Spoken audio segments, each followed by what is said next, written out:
257 పంచాయతీల్లో స్కూల్లే లేవు అంట.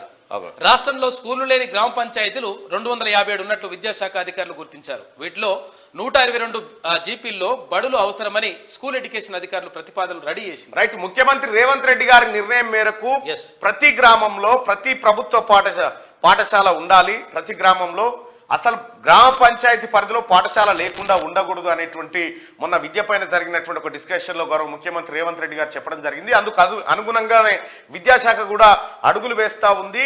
257 పంచాయతీల్లో స్కూలే లేదు.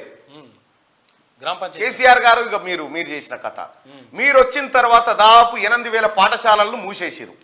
రేషనలైజేషన్ అని చెప్పి ఇంకేదో మన్ను మశాడమని చెప్పి స్కూళ్ళను మూసుకుంటూ వచ్చిరు. స్కూళ్ళను మూసినావు.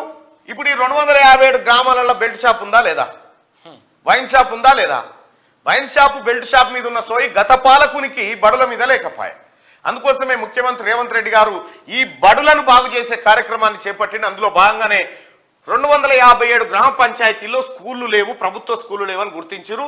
ఇక వీటిలోనూ 122 జీపీలో బడులు అవసరమని స్కూల్ ఎడ్యుకేషన్ అధికారులు ప్రతిపాదనలు రెడీ చేశారు. ఇక గతంలో సిబ్బంది లేకపోతే సాక్షర భారత్ కోఆర్డినేటర్లను పెట్టి విద్యా వాలంటీర్లను పెట్టి ఈ వ్యవహారం నడిపించేటోళ్ళు. కానీ విద్యా వాలంటీర్ల వ్యవస్థను తొలగించేసి వాళ్ళకి జీతాలు లేవు, మనులేవు, వాళ్ళని వాడుకున్నా అయిపోయేది. అది వాడుకోలే.